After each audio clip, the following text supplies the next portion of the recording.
కుప్పంలో జగన్ పప్పులు ఉడకలేదు అని చెప్పి కూడా హైలైట్ చేశాను నేను.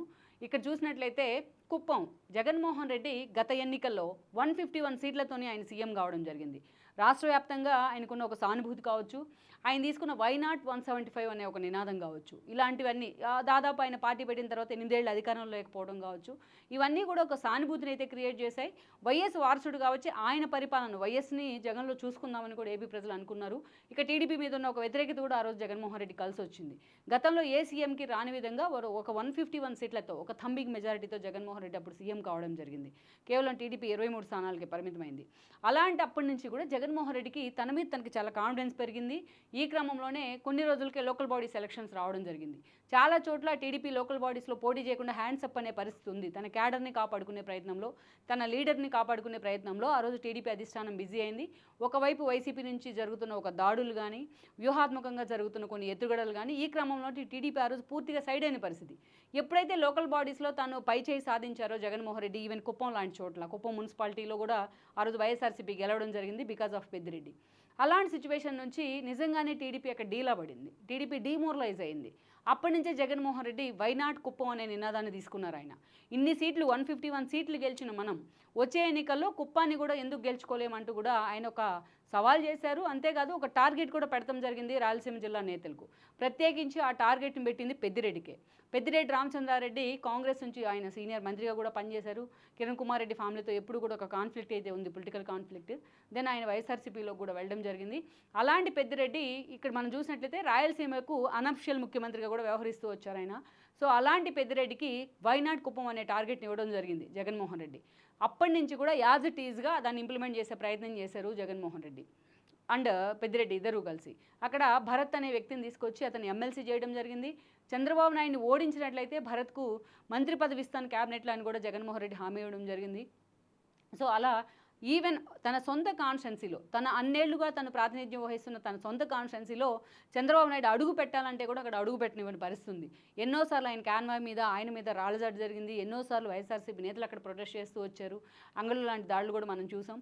అదేవిధంగా అన్నా క్యాంటీన్ ఓపెన్ చేయాలన్నా కూడా అక్కడ చంద్రబాబుకి ఎంట్రీ లేని పరిస్థితి ఉంది. అలా టీడీపీ అధినేతని అక్కడ రౌండప్ చేయడం ద్వారా, టీడీపీ అధినేతని అష్టదిగ్బంధం చేయడం ద్వారా కుప్పంలో అసలు ఏం జరుగుతోంది, కుప్పాన్ని మనం నిజంగానే కోల్పోబోతున్నామనే ఒక సైకలాజికల్ ఫీలింగ్ని టీడీపీ క్యాడర్లో తీసుకురావడంలో, వాళ్ళని డిమోరలైజ్ చేయడంలో వైఎస్ఆర్సీపీ సక్సెస్ అయిందని అనుకోవాలి.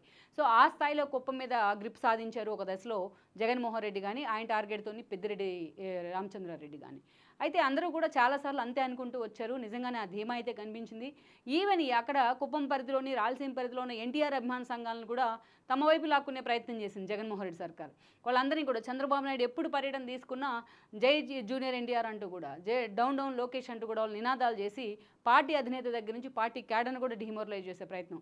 ఎప్పుడు చంద్రబాబు నాయుడు తన సొంత కాన్స్టిట్యున్సీలో అడుగు పెట్టాలనుకున్నా అప్పుడు అక్కడ గొడవలు జరిపే ప్రయత్నం. అలా గత దాదాపు 4 ఏళ్లుగా ఈ తంతు అక్కడ కొనసాగుతూనే వచ్చింది. అసలు ఒక దశలో నిజంగానే కుప్పాన్ని చంద్రబాబు నాయుడు నిజంగా కోల్పోతారన్న ఒక ఏదైతే ఒక అంచనాలు కానీ, ఒక భయం కానీ క్యాడర్లో కూడా ఏర్పడింది. ఎప్పుడైతే పట్టభద్రుల స్థానాలకు ఎమ్మెల్సీ ఎన్నికలు జరిగాయో ఆ ఎమ్మెల్సీ ఎన్నికలు ఈ భయాన్ని అయితే బ్రేక్ చేశాయి. ఈవెన్ 11 జిల్లాలను, రాష్ట్ర వ్యాప్తంగా 11 జిల్లాలను కలుపుతూ ఎన్నికలు జరగడం, ఎమ్మెల్సీ ఎన్నికలు జరిగాయి. అయితే ఆ పట్టభద్రుల ఎమ్మెల్సీ ఎన్నికలు, ఆ ఎమ్మెల్సీ ఎన్నికలు ఇంక్లూడింగ్ కుప్పం కూడా ఉంది. అక్కడ ఎమ్మెల్సీగా గెలిచిన కంచర్ల శ్రీకాంత్ లాంటి వాళ్ళని అక్కడ ఇన్ఛార్జిగా పెట్టే ప్రయత్నం చేశారు. ఆ విషయంలో కంచర్ల శ్రీకాంత్ కూడా కొంతమేరకు సక్సెస్ అయ్యారని అనుకోవాలి. అంతకుముందు ఎప్పుడైతే టీడీపీకి దూరమైన వర్గాలన్నింటినీ కూడా ఏకతాటిపైకి తీసుకురావడం కానీ, వాళ్ళందరినీ అటు భువనేశ్వర్కి, చంద్రబాబు నాయుడుకి అటాచ్ చేయడం కానీ, సో లోకల్ లీడర్స్ చాలా ఎఫిషియెంట్గా అక్కడ పనిచేశారని అనుకోవాలి. సో ఎప్పుడైతే పట్టభద్రుల ఎమ్మెల్సీ ఎన్నికల్లో 3 ఎమ్మెల్సీ స్థానాలను టీడీపీ గెలుచుకుందో, ఇంక్లూడింగ్ కుప్పం పరిధిలోని ఓటర్లు కూడా టీడీపీకి ఓటేశారో, అప్పటి నుంచి కూడా చంద్రబాబు నాయుడు వైనాట్ కుప్పం అనే నినాదానికి పోటీగా వైనాట్ పులివెందుల అనే నినాదాన్ని తీసుకోవడం జరిగింది. ఎందుకంటే పులివెందుల నుంచి రిప్రజెంట్ చేసిన రామ్ సుబ్బారెడ్డి లాంటి వాళ్ళు కూడా, ఆ రోజు భూపాల్ రెడ్డి లాంటి వాళ్ళు కూడా గెలవడం జరిగింది, రాంభూపాల్ రెడ్డి లాంటి వాళ్ళు. సో ఈ క్రమంలోనే ఈరోజు చూసినట్లయితే కుప్పం సీట్ మీద అప్పటి నుంచే ఫోకస్ పెట్టే ప్రయత్నం చేసిన టీడీపీ, ఎన్ని గొడవలు వచ్చినా, ఎంత అడ్డుకునే ప్రయత్నం చేసినా చంద్రబాబు నాయుడు కూడా అదే స్థాయిలో కుప్పం పర్యటనకు వెళ్ళారు. కుప్పాన్ని ఓన్ చేసుకునే ప్రయత్నం చేసింది ఆ ఫ్యామిలీ. ఈవెన్ భువనేశ్వరి చెప్పండి నిజం గెలవాలి ఓదార్పు యాత్ర కూడా ఎక్కువగా కుప్పం మీద ఫోకస్ పెట్టే ప్రయత్నం చేశారు. సో అలాంటి సిచ్యువేషన్ నుంచి ఈ రోజున కుప్పంలో జగన్ పప్పులు ఉడకలేదని చెప్పుకోవాలి. ఎలాగైనా సరే తన సీటుని వదిలిపెట్టి పులివెందుల్లో ఏం జరుగుతుందా అనే అంశాన్ని వదిలేసి తన కంచుకోవడం పక్కన పెట్టి ఈరోజు చంద్రబాబు నాయుడు మీద ఎప్పుడైతే జగన్మోహన్ రెడ్డి ఫోకస్ పెడతాం స్టార్ట్ చేశారో క్రమంగా అటు కడపలోనే కాదు పులివెందులు లాంటి చోట కూడా తన ప్రభావాన్ని కోల్పోయారు. ఎట్ ద సేమ్ టైం అదే స్థాయిలో ఒక సానుభూతి కానీ ఒక సింపతి కానీ అక్కడ అనుచరుల్ని కుప్పంలో చంద్రబాబు నాయుడు ఫాలోవర్స్ని ఎంత తొక్కేకుంది వాళ్ళు అంత పైకి లేచిన పరిస్థితి ఉంది. సో ఈరోజు కుప్పం చాలా స్పష్టంగా స్టార్టింగ్ నుంచి కూడా ఈ రోజున కౌంటింగ్ స్టార్ట్ అయిన నెక్స్ట్ మినిట్ నుంచి కూడా కుప్పం లీడింగ్లో కనిపించింది. సో చాలా స్పష్టమైన మెజారిటీ దిశగా చంద్రబాబు నాయుడు ఈరోజు వెళ్తున్న పరిస్థితి. సో ఓవరాల్గా అయితే చంద్రబాబుని ఎలాగైనా అక్కడి నుంచి ఓడించాలి అనుకున్న జగన్మోహన్ రెడ్డి కాన్సన్ట్రేషన్ అయితే మాత్రం అంతగా అక్కడ ఫోకస్ కాలేదని అనుకోవాలి. సో పెద్దిరెడ్డి లాంటి వాళ్ళు తన సీట్ని కాపాడుకునే ప్రయత్నంలోనే ఆయన ఫెయిల్ అయ్యి ఉన్నారు. ఈ రోజున పొంగనూరు లాంటి సీట్లు కూడా టీడీపీ లీడింగ్లో ఉంది. రాజంపేట ఆయన కొడుకు రాజంపేటలో ఓడిపోబోతూ ఉన్నారు.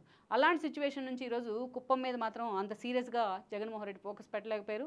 సో ఈ క్రమంలోనే మరోసారి చంద్రబాబు నాయుడు తను సీఎం కాబోతున్నారు. ఆ సెంటిమెంట్ని కుప్పం నుంచి గెలిచి సీఎం అయిన సెంటిమెంట్ని అయితే ఆయన కంటిన్యూ చేస్తున్నారని చెప్పుకోవాలి. సో పులివెందుల్లోనే జగన్ పప్పులు ఉడకని పరిస్థితి ఉంటే కుప్పంలో ఎలా ఉడుకుతాయని అనుకోవాలి మనం. అందుకే ఇక్కడ చూస్తే కుప్పంలో జగన్ పప్పులు ఉడకలేదు అనే టైటిల్ని అయితే మనం తీసుకోవడం జరిగింది. సో ఓవరాల్గా చూస్తే కుప్పంలో